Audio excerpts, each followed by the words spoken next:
অনুভূতির শীর্ষে তুমি, পর্ব দ্বিতীয়, লেখিকা রাফসি রায়া। এরপর থেকে চলাফেরায় একটু খেয়াল রাখবেন মিস।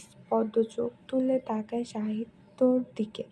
এতে দুজনের চোখের চাহনি মিলিত হয়। সাহিত্য আর না দাঁড়িয়ে গটগট পায়ে স্থান ত্যাগ করে। আকস্মিক কোনো ঘটনার ঘাত এসে যখন হৃদয়ে আঘাত করে, মানুষ তখন এক মুহূর্তের জন্য স্তব্ধ হয়ে যায়।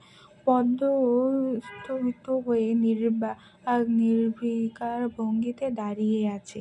চোখের পলক ফেলতে যেন ভুলে গেছে সাহিত্য কতটা কাছাকাছি এসেছিল তার। আকস্মিক অনাকাঙ্ক্ষিত স্পর্শ, তার চোখের তীক্ষ্ণ চাহনি সবকিছু যেন মুহূর্তে পদ্মর রক্তদ্বারা আবেগের ঢেউ তুলে দিল। সেই কতখানি সময়ের মধ্যে পদ্ম অবচেতন মন আবেগের ধুলাচলে ঢুলে উঠল। আসলে মানুষ মোহপ্রবণ। একটিমাত্র অনভিপ্রেম স্পর্শ কিংবা কোনো চোখের গভীর চাহনি মানুষের হৃদয়কে মুহূর্তেই মোহে আচ্ছন্ন করতে পারে। আর যখন সেই ক্ষণিকের মোহের চোরাবালিতে ডুবে যায়, তখন নিজেকে রক্ষা করার ক্ষমতাটুকুও তার অবশিষ্ট থাকে না। পদ্ম অবচেতন মন যখন সম্মিলিত ফিরে পেল, তখন সে নিজেকে ধিক্কার জানাল নিজের কুরুচিপূর্ণ ভাবনার জন্য। সাহিত্য যতই তার স্বামী হোক না কেন, সে জানে এই সম্পর্কের ভিত্তি ভঙ্গুর কাছের মতো। 15 বছর আগে উচ্চারণ করা সেই কবুলের কোনো মূল্য নেই সাহিত্যের কাছে। যে মানুষটা একবারও তার কোনো খোঁজ নেয়নি, যার জীবনে তার উপস্থিতির কোনো চিহ্ন নেই, তার ছোঁয়ার হৃদয়ে দোল খেয়ে আবেগে ভেসে যাওয়া নিছকই মূর্খতার কাজ মনে হলো পদ্মর কাছে। নিজের অজান্তে শরীরে ছড়িয়ে পড়া শিহরণ, বুক ধড়ফড় করতে থাকা হৃদয়ের ছন্দপতন, এইসব অনুভূতিকে প্রশ্রয় না দিয়ে মাথাটা নিচু করে ফ্লোরের দিকে তাকাতে দেখতে পেল তার সাধের ফোনটা পড়ে আছে অবহেলায়। সে একটু ঝুঁকে ফোনটা তুলে নিল। ফোনের যান শেষ। পুরো ডিসপ্লে ভেঙে চৌচির হয়ে গেছে। গত মাসে 20,000 টাকা দিয়ে পছন্দ করে কিনেছিল নিজের জমানো টিউশন ফি দিয়ে। আর সেই স্বাদের ফোন এক নিমিষেই পটল তুলল। এতে যেন পদ্মর মেজাজটা মুহূর্তেই চটে গেল আর দুঃখ পেল। কিন্তু এই মেজাজটাকে সে দীর্ঘস্থায়ী করল না। এরপর রুষার দিকে তাকাতে দেখতে পেল রুষা আর তার দিকে হাঁ করে তাকিয়ে আছে। এতে যেন পদ্মর বিরক্ত লাগছে। পদ্ম কপাল কুঁচকে বলে ওঠে, এইভাবে হাঁ করে তাকিয়ে আছিস কেন? মাছি ঢুকে যাবে মুখে। মুখটা বন্ধ কর রুষ। পদ্ম রুষার শরীরে মৃদু ধাক্কা দিয়ে বলল। রুষা একটু নড়েচড়ে উঠল। চোখে মুখে বিস্ময় আর ঠোঁটে একরাশ হাসি দিয়ে উৎফুল্ল হয়ে উঠে বলল, পদ্মরে, আমি তো কল্পনাও করতে পারিনি রে সাহিত্য ভাইয়া আর তোর প্রথম দেখা এমন সিনেমাটিক হবে। উফ, কি দারুণ রোমান্টিক সিন ইয়ার। এতদিন সিনেমায় দেখেছি নায়ক নায়িকার প্রথম দর্শন হয় রোমান্টিকভাবে, আর আজ লাইভ দেখলাম স্বচক্ষে। একেই বলে সম্পর্কের বন্ধন। দেখবি তোদের দুজনের খুব শীঘ্রই এই সম্পর্কের পরিণয় হবে। এই তোর অনুভূতি কেমন রে, একটু বল না। শেষের কথাটা রুষা মৃদু হেসে পদ্মর কানের কাছে ফিসফিস করে বলল। পদ্মর মেজাজটা একটু শিথিল হলেও রুষার এমন অহেতুক কথায় ওর মেজাজটা আবার চটে গেল। চোখ রাঙিয়ে তাকালো রুষার দিকে। কী সব বাজে বকছিস রুষ? তোর এই মস্তিষ্কে সিনেমার স্ক্রিপ্ট ছাড়া আর কিছু চলে না? ইটস জাস্ট অ্যান অ্যাক্সিডেন্ট রুষ। এটা তোর সাথেও ঘটতে পারত। আর কেমন অনুভূতির কথা বলছিস? কাছাকাছি এলেই কি কারোর প্রতি অনুভূতি তৈরি হয় নাকি? শোন রুষ, তোকে আগেও বলেছি, এখনও বলছি, তার প্রতি আমার কোনো অনুভূতি নেই। আর তুই সব কিছু শুরু থেকেই জানিস, তাই এইসব ফাউল লজিকলেস কথা আর বলবি না। পদ্ম কথাগুলো বলে থামল। এরপর রুষার মুখের দিকে তাকিয়ে আবার খুব কোমল কণ্ঠে বলে উঠল, আমাদের সম্পর্কটা না জলে ভাসা কাগজের নৌকার মতো। কাগজটা যখন পানিতে ভেসে থাকতে থাকতে একসময় ভিজে চুপসে যায় আর তার কোনো মূল্য থাকে না। আমাদের এই সম্পর্কটাও না ঠিক তেমনই। এটার কোনো মূল্য নেই। চল ছেলেটাকে দেখে আসি। কথাগুলো বলে পদ্ম আর না দাঁড়িয়ে গটগট পায়ে হেঁটে চলে গেল। রুষা এতক্ষণ নির্লিপ্তভাবে পদ্মর কথাগুলো শুনেছে। পদ্মর বলা কথাগুলো যুক্তিসঙ্গত।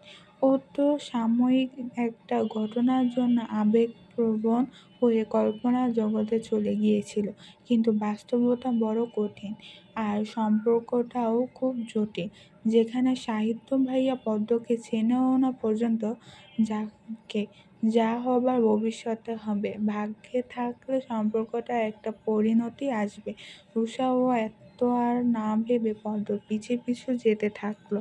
একটা নর্মাল কেবিনে শিফট করা হয়েছে ছেলেটাকে। ছেলেটার নাম হাসান। বয়সটা 17-18 ঘরে হবে। সাদা চাদরে মোড়ানো বিছানায় হাসানের নিথর দেহটা পড়ে আছে। মাথায় মোটা করে ব্যান্ডেজ পেঁচানো, হাতে ও পায়েও ব্যান্ডেজ করা। ছেলেটা চোখ বন্ধ করে ঘুমিয়ে আছে। ডাক্তার বলেছে 2-1 ঘন্টার মধ্যে জ্ঞান ফিরতে পারে। পদ্ম আর রুষা বসে আছে চেয়ারে, আর ঠিক তখনই দরজার একটা শব্দ হলো। ওরা দুজন সেদিকে তাকালো। একজন মধ্যবয়সী মহিলা এসেছেন। পদ্ম আর রুষার সাথে সাথে দাঁড়িয়ে গেল। হাসানের মা দৌড়ে এসে ছেলের কাছে বসে হাউমাউ করে কাঁদতে লাগলেন। ওনার কান্নার আওয়াজে পুরো কেবিনের পরিবেশটা যেন ভারী হয়ে উঠল। পদ্ম ও রুষা কিছুক্ষণ কিংকর্তব্যবিমূঢ় হয়ে দাঁড়িয়ে রইল।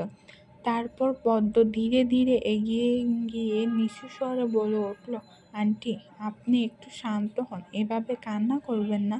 হাসান খুব দ্রুতই সুস্থ হয়ে যাবে ইনশাল্লাহ। ডাক্তার বলেছে 2-1 ঘন্টার মধ্যে ওর জ্ঞান ফিরতে পারে। আর এভাবে কান্না করলে হাসানের অসুবিধা হতে পারে।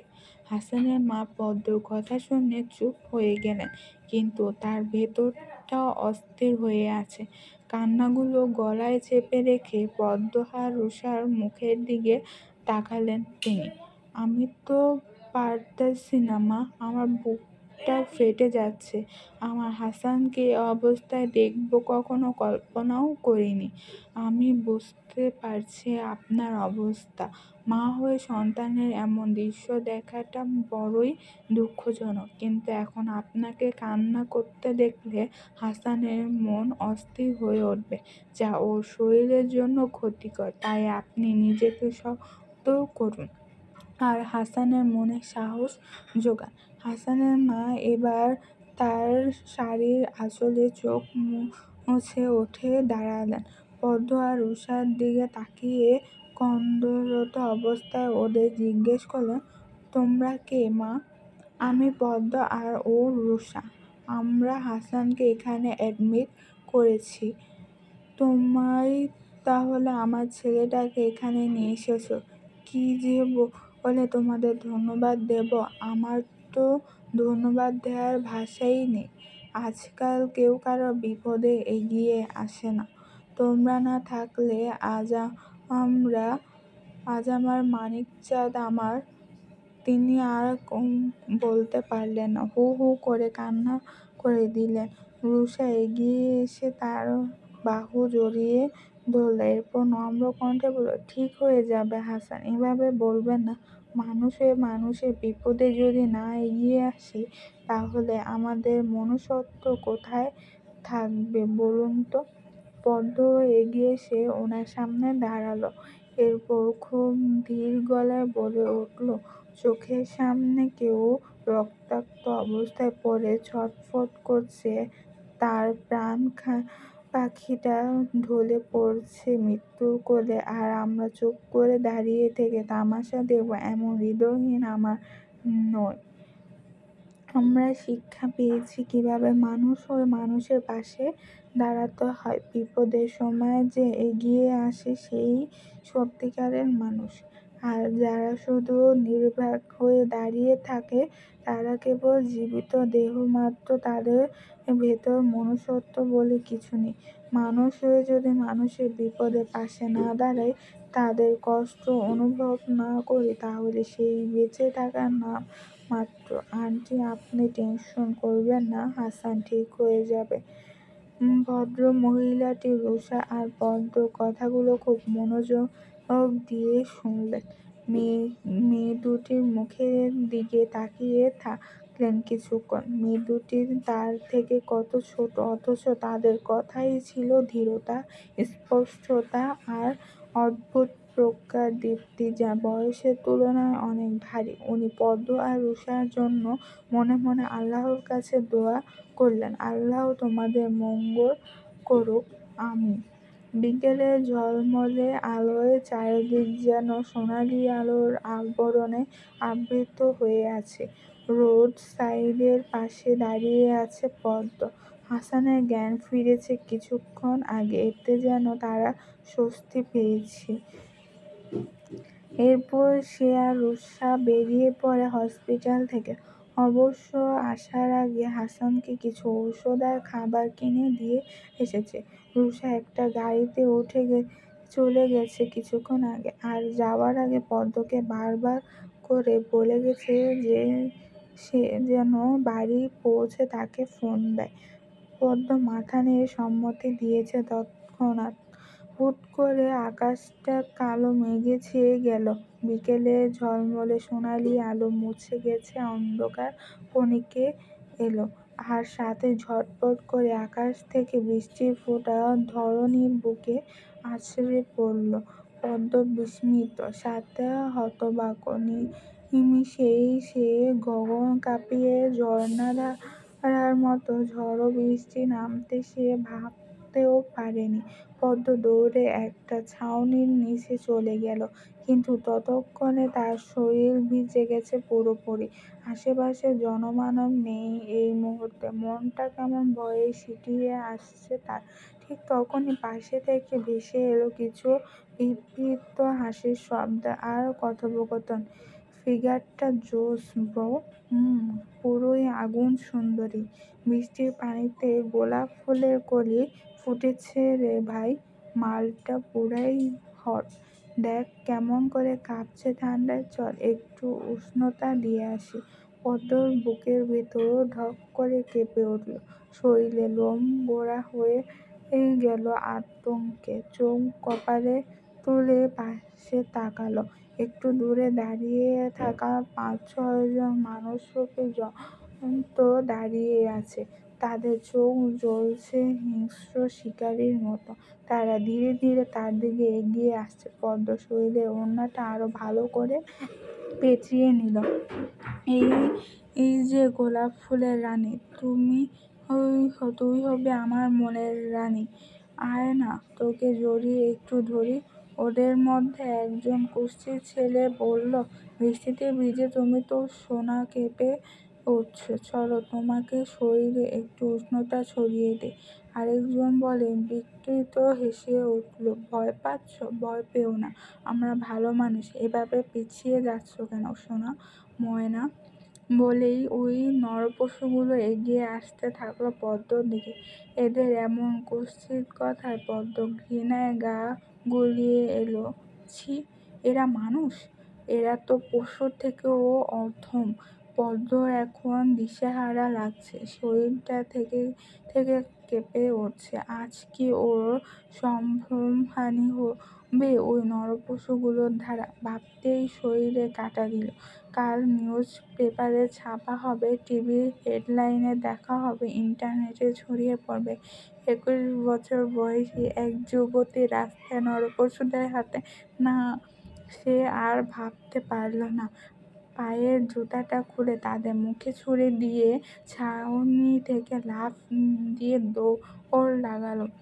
ঠিক তখনই ওর কানে এলো শয়তানগুলোর কথা।